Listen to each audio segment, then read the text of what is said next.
तो आज नवरात्रि का छठवां दिन है और आज कैसे करें मां कात्यायनी की पूजा जानेंगे ज्योतिषाचार्य वाई राखी जी से। हमारी खास मेहमान इस खास पेशकश में बहुत स्वागत है राखी जी आपका। जय माता दी। राखी जी शुरुआत करेंगे और आज के दिन का सबसे पहले महत्व जानेंगे, यानी आज माँ के किस स्वरूप की और किस प्रकार पूजा अर्चना की जाती है। देखिए, आप सभी को पहले तो आज के नवरात्रि की बहुत बहुत शुभकामनाएं। जैसा कि आप जानते हैं छठा नवरात्रा है, वैसे नवरात्रि का 5वां दिन है, लेकिन आज जिस देवी की पूजा हो रही है वो माँ कात्यायनी यानी छठी देवी है, क्योंकि दो तिथियां आपस में मिल गई थी।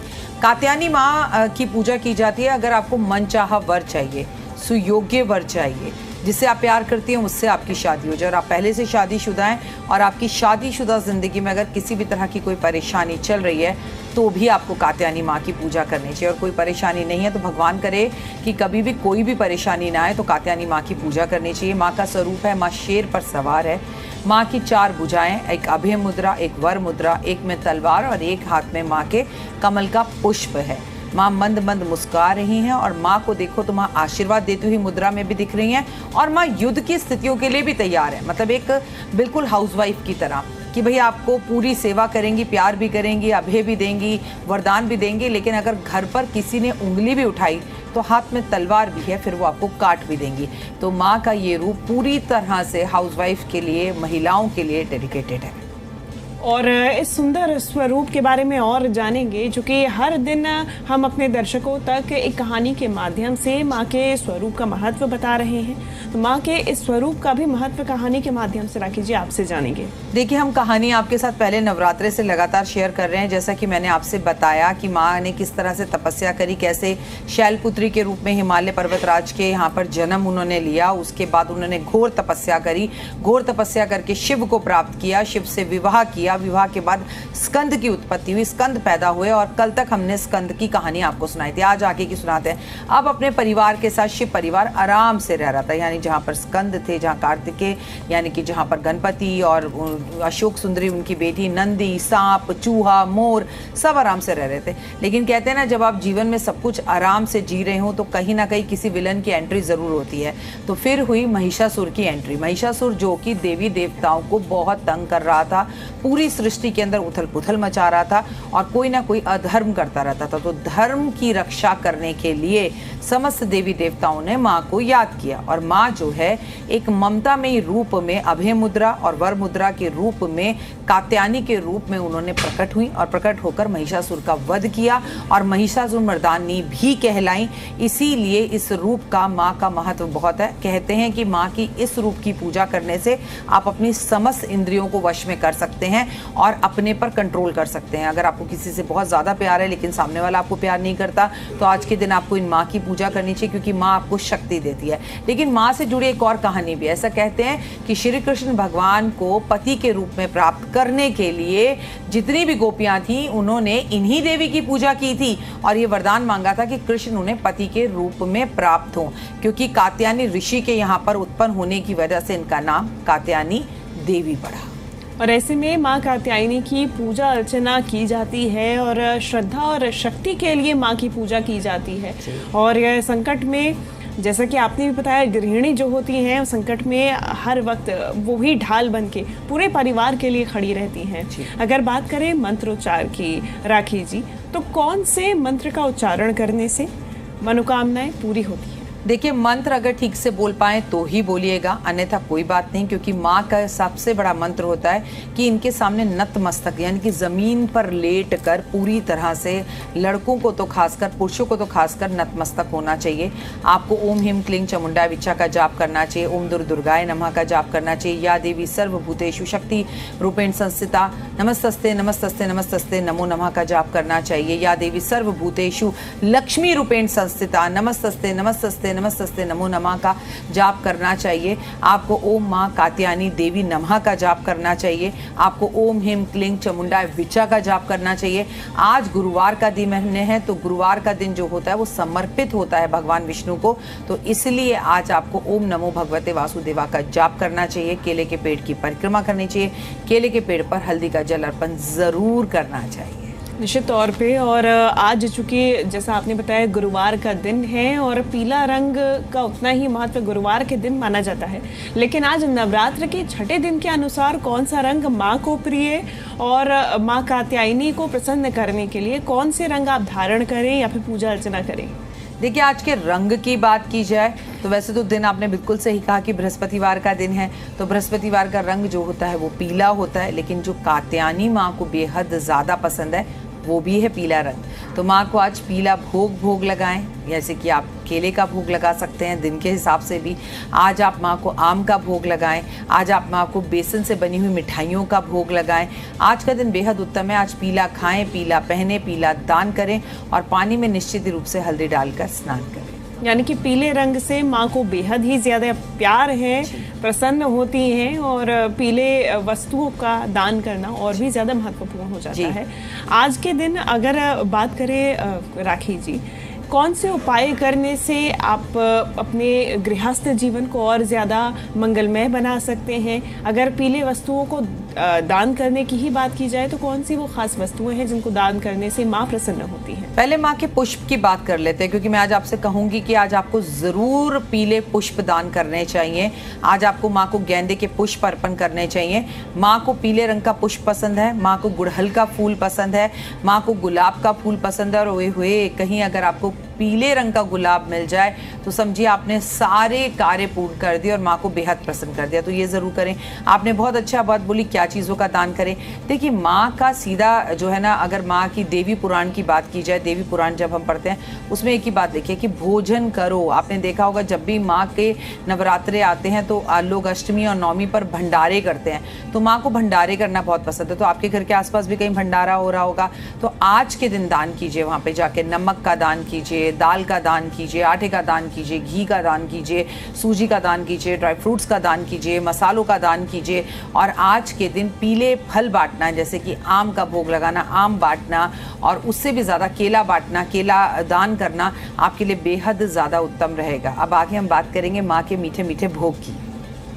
बिल्कुल। और मीठे मीठे भोग में कई बार आप खुद से भी पूजा अर्चना करते हैं, व्रती हैं, तो किस तरीके से बातों का ध्यान रखें। और उपायों की भी बात करेंगे राखी जी कि अपने जीवन को और बेहतर बनाने के लिए, चाहे वो गृहस्थ जीवन हो या फिर आप किसी से प्रेम करते हो, आपके हस्बैंड हो, तो उन रिश्तों में और ज़्यादा मिठास लाने के लिए क्या उपाय करें? अगर आप शादीशुदा हैं या आप आधी शादीशुदा हैं, आधी मतलब आपकी सगाई हो गई है, तो दोनों ही कंडीशन में अगर पॉसिबल हो तो आज अपने पति के पैरों में इत्र परफ्यूम जरूर छिड़कें। इत्र हो, परफ्यूम हो, डिओ, जो भी खुशबू हो, कुछ ना हो तो गुलाब जल के पानी से पति देव के पैर धुला दीजिए। ये तो महिलाओं को करना है। और पुरुषों को क्या करना है? अपनी पत्नी के दोनों अंगूठों को, याद है ना, जब हमारा कन्यादान होता है तो पिता जो है अंगूठा ही लड़के के हाथ में देता है कि मैं अपनी कन्या का आज तुम्हें दान कर रहा हूँ। तो अंगूठों पर पति को जो है अपनी पत्नी के इत्र या परफ्यूम जरूर लगाना चाहिए और थोड़ी देर के लिए अंगूठा पकड़ना चाहिए। इससे आपके रिश्तों में बहुत ज़्यादा प्यार, अपनापन, अंडरस्टैंडिंग बढ़ेगी और किसी तरह के भी मनमुटाव चल रहे हैं तो वो खत्म होंगे। आपने दान की बात करी, मैं तो ये कहती हूँ कि ये जीवन ही दान है। अगर आप जितना दान करें और समर्थ हैं दान करने में तो ज़रूर दान करें। अन्न का दान करें, कॉपी किताबों का दान करें। आपको पता है कि अभी नए स्कूल, नई सेशन शुरू हुआ है, कोई कॉपी किताब नहीं खरीद सकता, स्कूल की फीस नहीं दे सकता, यूनिफॉर्म नहीं ले सकता। तो ये दुर्गा की सबसे अच्छी पूजा है ना कि ऐसी बच्चियों को पढ़ाई करने में उनकी मदद की जाए, उन्हें ज़रूरत की चीज़ें दिलाई जाए। और मीठे मीठे भोग की अगर बात की जाए तो वो भी आपके रिश्ते को अच्छा करती है। कहते हैं माँ कात्यायनी को शहद बहुत पसंद है, तो आज माँ को शहद का भोग लगता है। लेकिन कैसे? आज आप माँ को शहद का भोग लगा के जीवन साथी को, अपने पति को, अपनी पत्नी को वो शहद खिलाएं, अपने बच्चों को वो शहद खिलाएं, अपनी सासू माँ को खिलाएं। अगर आपकी सासू माँ के साथ रिश्ते कड़वे चल रहे हैं, अब कड़वे चल रहे हैं तो भाई वो आपके हाथ से शहद खाएंगी क्यों? ये भी एक बड़ा सवाल है। तो इसलिए आप क्या करें, आज जो चाय बना रहे हैं, खाना बना रहे हैं, उसमें एक बूंद शहद डाल दें कि माँ, मैं दिल से इन्हें माँ मानती हूँ, हमारे बीच में जो मिसअंडरस्टैंडिंग है वो खत्म हो जाए। देखिए, जीवन तो साथ ही बिताना है, चॉइस योर, कि आप लड़कर बिताएं कि मिलकर बिताएं। निश्चित तौर पे। और रिश्तों में मिठास लाने के लिए मन आपका अच्छा साफ और स्वच्छ होना चाहिए, सबसे ज़्यादा महत्वपूर्ण वो है। आपने माँ कात्यायनी के रूप की बात की राखी जी, और साहस की और श्रद्धा की ये देवी हैं माँ कात्यायनी। ऐसे में जीवन में यदि आप परिश्रम कर रहे हैं और साहस की आवश्यकता है और ज़्यादा सफल होने के लिए माँ कात्यायनी को किस तरीके से पूजें? देखिए, आज आपने देखा, मैंने आपको कहा माँ के हाथ में कमल का पुष्प है, तो कमल गट्टे की माला आज माँ को अर्पण करें। वो लोग जो किसी कंपटीशन एग्जाम्स में बैठ रहे हैं और बार बार एक नंबर से रह रहे हैं, आप किसी कोर्ट कचहरी के केस में फंसे हुए हैं और वो झूठे केस हैं, चलिए मैं कहती हूँ वो सच्चे केस भी हैं, अब लेकिन गिल्ट हुई है, गलती मानिए माँ के सामने कि हाँ बस हो गया, अपराध क्षमा कर दो, इंसान हो, तो वो बड़ी जल्दी क्षमा कर देती हैं। अरे वो तो वो देवी हैं जिन्होंने भैरव को क्षमा कर दिया, और क्षमा करने के बाद खुद नीचे बैठी हैं, अपने से ऊंचा स्थान भैरव को दे दिया, तो इसे ही माँ कहते हैं। माँ के प्रति कोई भी गलती हो जाए तो घर बैठी माँ से अगर के प्रति गलती हुई है तो पैर छू के माफी मांगे, आप गुस्से में बोल जाते हैं। अगर सासू माँ के प्रति गलती हुई है तो माफी मांगे, लेकिन एक ऐसे इंसान के प्रति गलती हुई है जिससे अब कोर्ट में केस चल रहा है, भाई अब करे क्या? आज माँ के मंदिर में जाके तलवार दान करें। देखिए, तलवार आपको हर कोई को आसान नहीं है कि बाजार में यूं ही मिल जाएगी। खिलौने वाली जो तलवार होती है, माँ भाव की भूखी है, वो भी चलेगी। आप एक पेपर पे तलवार की ड्राइंग बनाकर माँ को अर्पण करें, वो भी चलेगा। करना क्या है, इस तलवार पे उस दुश्मन का नाम लिखना है जिससे आप पीछा छुड़ाना चाहते हैं। ना ना ना ना, ऐसा बिल्कुल मत सोचना कि उस पर लिख दो ये बर्बाद हो जाए। उसे तो माँ बर्बाद नहीं करेगी, बल्कि उसकी रक्षक बन जाएगी, तुम्हें बर्बाद कर देगी। क्योंकि माँ ये कहती है पहले क्षमा भरा हृदय होना चाहिए। भाई किसी का बुरा चाहने वाले का खुद का ही बुरा हो जाता है। पहले किसी को माफ करना आप सीखिए कि भाई मेरे मन हृदय दिमाग से इसे निकाल दे, मैं इसे माफ करती हूँ, ये मेरे पीछे ना आए, मैं इसके पीछे ना जाऊँ, बस ऐसा कुछ कर दो, मुझे इन कष्टों से बचाओ। तो आप देखिए 24 आवर्स में आपको इसके रिजल्ट्स मिलेंगे निश्चित तौर पे। और ऐसे में चूंकि माँ का वाहन जो है वो सिंह है, शत्रुओं पर विजय पाने के लिए और क्या उपाय किए जा सकते हैं? यदि आपके दफ्तर में कोई परेशानी है या फिर करियर में ग्रोथ नहीं मिल रही है, किसी प्रकार की अड़चन किसी खास व्यक्ति की वजह से आ रही है, तो फिर क्या उपाय करें? देखिए, आज के दिन अगर किसी खास व्यक्ति की वजह से आपको परेशानी आ रही है तो उस व्यक्ति का नाम लिखकर एक सफेद कागज पर रेड कलर के पेन से और उसके ऊपर 2 लौंग गाड़ कर कागज में ही लौंग गाड़ दीजिए, और उसमें फूल जरूर होने चाहिए, और माँ के चरणों में रखकर घंटी बजाकर आप अपनी मनोकामना बोलकर आए कि आज मैं अपनी दुख तकलीफ परेशानी और इस तकलीफ वाले इंसान को जिससे मुझसे बहुत परेशानी मैं यहाँ छोड़कर जा रही हूँ। याद रखिए, जब आप ये कर लें तो पीछे मुड़कर मत देखिए। हो सकता है पंडित जी आपको बुलाएं, पर फिर आप पीछे मत मुड़िएगा, आप सीधा बाहर आ जाइएगा अपने दुश्मन को वहां छोड़कर, और किसी को आप हृदय से माफ करिए। होता क्या है, जब मैं किसी को पसंद नहीं करती हूँ तो मैं उसके बारे में नेगेटिव सोचती हूँ, या वो मेरे बारे में भी फिर वैसे ही नेगेटिव सोचने लगता है। जो आपका दुश्मन है ना, जब वो आपको सामने से दिखे या वो आपके दिमाग में या जहन में या ख्याल में भी आए, तो आप उसे क्या, बहुत पवित्र आत्मा हो और आपके अंदर मैं प्रभु को महसूस करती हूँ, मैं आपको हृदय से क्षमा करती हूँ और आपसे हृदय से क्षमा चाहती हूँ। आपके मन में उठे हुए ऐसे भाव, आपके सिर्फ मन में उठे हुए ऐसे भाव सामने वाले का हृदय परिवर्तन कर देंगे, और ये चमत्कार होगा। कर देखिए, हर चीज के लिए हर चीज माँ से नहीं मांगनी। हम चाहते हैं सामने वाला नफरत भूल जाए, लेकिन हम कितना भूलते हैं। जब आप किसी की तरफ ऐसे उंगली उठाते हैं तो 3 उंगली हमारी तरफ होती है। तो पहले खुद को देखिए, तो आपका जीवन में पहले अपने अंदर से जो है ना, इस बोझ को निकाल के बाहर फेंकिए, सामने वाले का बोझ अपने आप हल्का हो जाएगा। निश्चित तौर पे, यानी कि आपके मन में अगर मिठास है तो वो मिठास सामने वाले के मन तक भी पहुंचेगी, घुलेगी जरूर है। राकेश जी, अगर बात की जाए माँ कात्यायनी की, तो कौन से ग्रह पर राज करती है? उस ग्रह को मजबूत करने के लिए क्या करें? देखिए, मैंने आपको पहले ही बताया कि माँ आपकी विवाहित जीवन से जुड़ी हुई है। कल जो मैंने बताया वो संतान से जुड़ी हुई थी, ठीक है। और मैंने आपको बताया कि महिषासुर मर्दानी भी कहलाती है, मतलब दुश्मनों को भी मारने वाली हैं। तो आप एक बात बहुत अच्छे से सोच लीजिए कि माँ का सबसे पहला ग्रह जो इस पर अधिपत्य है वो है गुरु, ताकि आपका विवाहित जीवन सही रहे, ठीक है। और हमारे विवाहित जीवन में सबसे बड़े दुश्मन होते हैं, कभी हमारी नंद, कभी हमारी सास, कभी हम खुद, है ना, हम कभी हमारा ससुराल की हमारी सासू माँ का बहुत इंटरफेयर है, मैं लड़कों की बात कर रही हूँ। तो हम खुद ही अपनी जिंदगी में अपनों को ही दुश्मन बना लेते हैं, एक गैप कर क्या होता है, हम चुप हो जाते हैं। मैं कहती हूँ जब रिश्तों में कोई प्रॉब्लम हो रही हो तो चुप मत बैठे, उसे ब्लॉक ना करें, उससे बात करें और माँ दुर्गा से बात करें। दुर्गा सप्तशती का पाठ अगर आज के दिन आप 8वां करते हैं, ओए होए, जब आप पाठ करेंगे तो आपको मैं ध्यान आऊंगी, आपको मैं याद आऊंगी, क्योंकि पाठ के शब्द शब्द में जब आप पढ़ेंगे तो आपको समझ में आएगा कि मैंने आखिर आपको ये पाठ पढ़ने के लिए क्यों कहा। आपकी जिंदगी में आ रहा रोग, दोष, ऋण, दुश्मन, नेगेटिविटी, आलस, मैं कहती हूँ किसी भी रूप में अगर दोष या दुश्मन आपका बनकर आया है, क्योंकि एक रोग भी दुश्मन है, एक दुश्मन भी दुश्मन है। अगर धन नहीं है तो ये भी एक दुश्मन है, ठीक है। अगर आपको आलस है तो ये भी एक दुश्मन है, अगर आपको बीमारी है तो ये भी एक दुश्मन है। इन सब दुश्मनों से बचने का एक ही तरीका है कि दुर्गा सप्तशती का आज 8वां अध्याय जरूर करें आप, निश्चित तौर पे। और आज माँ का पाठ करें, देवी कवच पढ़ें और साथ ही दुर्गा सप्तशती को अगर पूरा पढ़ना हो, अभी तक नहीं पढ़ा है, तो उसके लिए क्या तरीका है, किस तरीके से पूरी दुर्गा सप्तशती पढ़ी जा सकती है? राखी जी, देखिए, सब ना माइंड का खेल है। आपको दुर्गा सप्तशती के केवल 13 अध्याय पढ़ने हैं और बड़े आसान सौम्य हैं। जब आप पहला अध्याय पढ़ेंगे तो आपको अपनी परेशानियां पढ़ते ही, शुरू करते ही, जस्ट स्टार्ट करते ही आपको ऐसा महसूस होने लगेगा कि अरे यही तो वो चीज़ है जो मैं ढूंढ रही थी, यही तो वो जगह है जहाँ मेरे कष्टों की तकलीफ दूर होगी। अच्छा, अगर हम अखंड ज्योत पहले दिन नहीं जलाते तो बीच में नहीं जला सकते, अगर हम जौ पहले दिन नहीं बीजते तो बीच में नहीं बीजते। लेकिन आनंद की अनुभूति पता है क्या है कि दुर्गा सप्तशती अगर हमने शुरू में शुरू नहीं करी तो हम बीच में कभी भी कर सकते हैं। चाहे आज करें, चाहे कल करें, चाहे अष्टमी पर करें, चाहे आज 2 अध्याय करें, कल 2 करें, परसों 2 करें, चाहे एक ही दिन में बैठकर पूरी किताब पढ़ जाएं।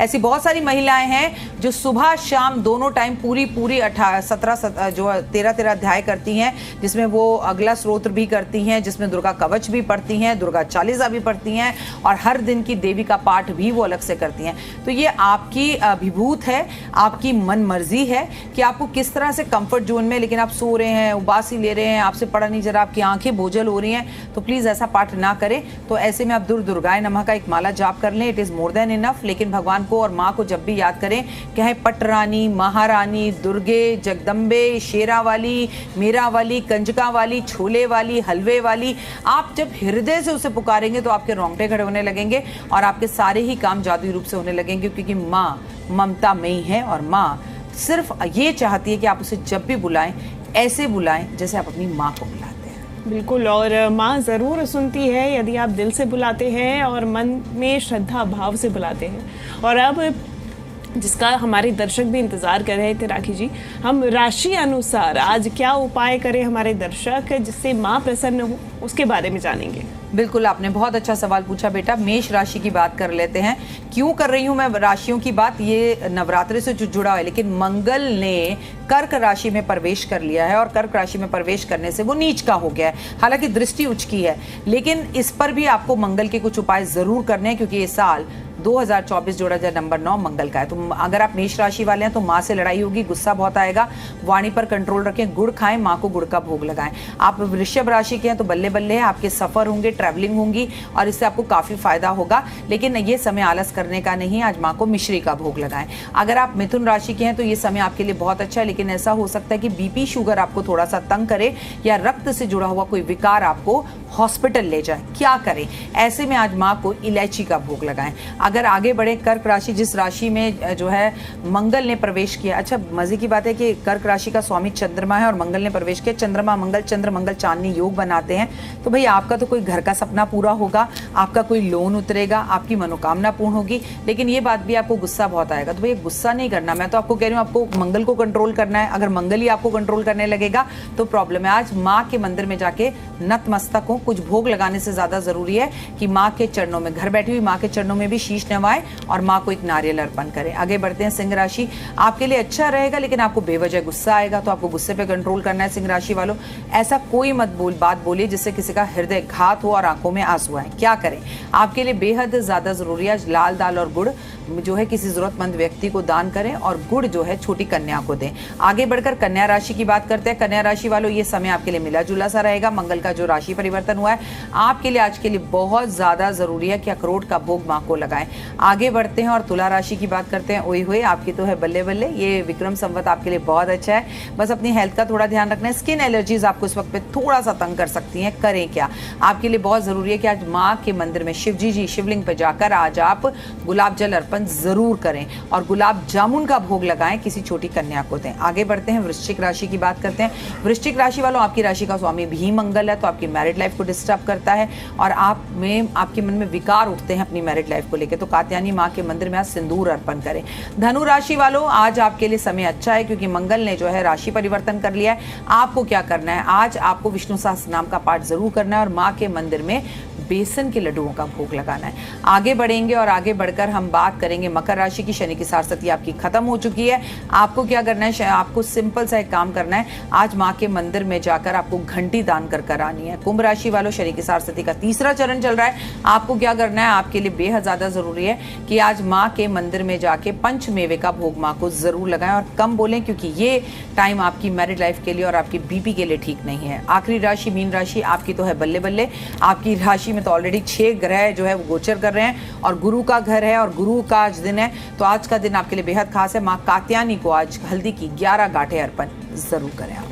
वाह, बेहद ही सुंदर। और इस उपाय से निश्चित रूप से आपका जीवन और आसान ज़रूर होगा। यदि बहुत ज़्यादा समस्याएं आनी हैं तो वो टल ज़रूर जाएंगी, कम ज़रूर हो जाएंगी इन उपायों को करने से। राखी जी, अब बात करेंगे न्यूमरोलॉजी के अनुसार, अंकों के अनुसार क्या उपाय किए जाए, किस तरीके से आने वाला समय रहेगा। देखिए, आप अपने पर्स में एक चीज़ रखिए जो अंकों के हिसाब से आपको बहुत काम होगी। अगर आप मेष राशि के हैं, मतलब नंबर अंक के, आइए चलते हैं अंकों की रहस्यमय दुनिया में। 1 नंबर के हैं तो मेरी सलाह ये कि आप कॉपर का एक टुकड़ा अपने पर्स में ज़रूर रखें। अगर आप वृषभ राशि के हैं तो आप छोटी सी, मेरी सलाह है कि एक छोटी सी इत्र या परफ्यूम की खुशबू की कोई भी शीशी अपने पर्स में ज़रूर रखें। और अगर आप नंबर 3 हैं, 2 का मैंने बता दिया, 1 का बता दिया, 2 का बता दिया, 3 है तो मैं आपको कहूँगी पीली सरसों अपने पर्स में आज ज़रूर डालें। और अगर आप नंबर 4 हैं तो आप चांदी का एक टुकड़ा अपने पर्स में ज़रूर डालें। अगर आप नंबर 5 हैं तो सोने की कोई चीज़ पहने, अगर पहन रखी है तो बहुत अच्छी बात है। आपके लिए ज़रूरी है कि लकी कॉइन अपने पर्स में ज़रूर डालें। और नंबर 6 की बात करते हैं तो आपको कुछ इलायचियाँ हमेशा अपने पर्स में रखनी चाहिए और इलायची का सेवन करते रहना चाहिए इस पूरे नवरात्र और विक्रम संवत 2082 में। आगे हम 7 नंबर की बात करते हैं तो 7 नंबर वालों, आपके लिए बहुत ज़्यादा ज़रूरी है कि अगर आप जीवन में सक्सेस चाहते हैं तो दालचीनी का एक टुकड़ा अपने पर्स में ज़रूर रखें, या उसका पाउडर, अगर पुरुष हैं तो पूरा टुकड़ा नहीं रख पाएंगे, थोड़ा पाउडर डाल लें।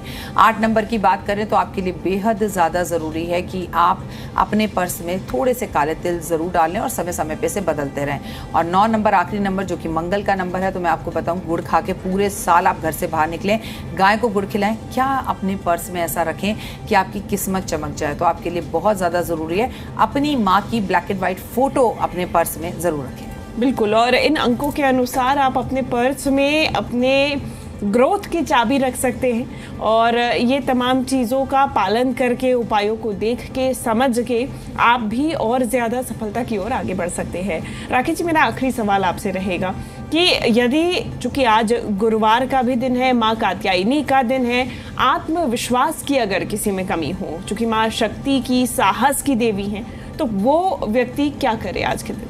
पीला खाए, पीला पहने, पीला दान करे और आज से करना शुरू करे, हर गुरुवार करे और कम से कम 7 मुट्ठी पीली सरसों लेकर आज माँ के मंदिर में अर्पण जरूर कर कराए। चाहे तो आप 1 किलो भी अर्पण करें और पीली सरसों पूरे घर में भी छिड़काव करें। ओए होए, आपकी जिंदगी बदल जाएगी। ताकि रही भावना तैसी, प्रभु मुहूर्त देखी तिन तैसी। जिए और जीने दे, ये जिंदगी बड़ी खूबसूरत है। पूरे दिन में ऐसा कोई काम जरूर करें जिससे आपकी वजह से किसी के चेहरे पर मुस्कान। बिल्कुल, और एक आखिरी संदेश हमारे दर्शकों के लिए, चूंकि नवरात्र अब लगभग खत्म हो गया है, आज 5वां दिन है नवरात्रि का, छठे स्वरूप की पूजा अर्चना की जा रही है तिथि अनुसार, और जल्द ही कई लोग कल भी अपना व्रत खोलेंगे, 8वें और 9वें दिन भी पूजा अर्चना करेंगे। तो ऐसे में एक संदेश हमारे दर्शकों के लिए। देखिए, मैं अक्सर आपको अपने YouTube चैनल पर भी यही बात बताते हुए मिलती हूँ और आपको यहाँ पर भी टीवी के माध्यम से यही बात बताऊंगी कि अगर आप जीवन में आगे बढ़ना चाहते हैं तो जितना मर्जी जाके मंदिरों में घंटी बजा लें, भंडारे कर लें, लेकिन जब तक किसी भी व्यक्ति के, इंसान का घर का माहौल अच्छा नहीं होता, वो कभी ऑफिस में तरक्की नहीं कर सकता। और जिसके ऑफिस में थोड़ा सा बैड टाइम चल रहा हो लेकिन उसके घर के अंदर एक व्यक्ति का खाना हम साथ में बैठ के खा रहे हो और हम एक दूसरे की इज्जत कर रहे हो, एक दूसरे की तबीयत की चिंता कर रहे हो, थोड़ी देर फोन छोड़कर भी जिंदगी जी रहे हो, तो यकीन मानिए लाइफ बहुत अच्छी है। लेकिन सबसे जरूरी है इस साल में बाथरूम में समय कम बिताएं, गाड़ी स्कूटर धीरे चलाएं, क्योंकि कई दुर्घटनाएं हमें देखने के लिए मिलेंगी, क्योंकि मंगल हो चुका है नीच का। इसलिए रेल दुर्घटना, ट्रेन दुर्घटना, प्लेन दुर्घटना का कारण हो सकते हैं। घर से जब निकलें तो दही और चीनी खाकर ही निकलें। बहुत शुक्रिया राखी जी, ये तमाम जानकारी हमारे दर्शकों तक पहुंचाने के लिए, और उम्मीद है कि हमारे दर्शक भी इन तमाम जानकारियों के साथ में अपने जीवन में और अच्छा कर सकेंगे, माँ की श्रद्धा भाव से पूजा अर्चना कर सकेंगे। बहुत शुक्रिया ज्योतिषाचार्य बाय राखी जी।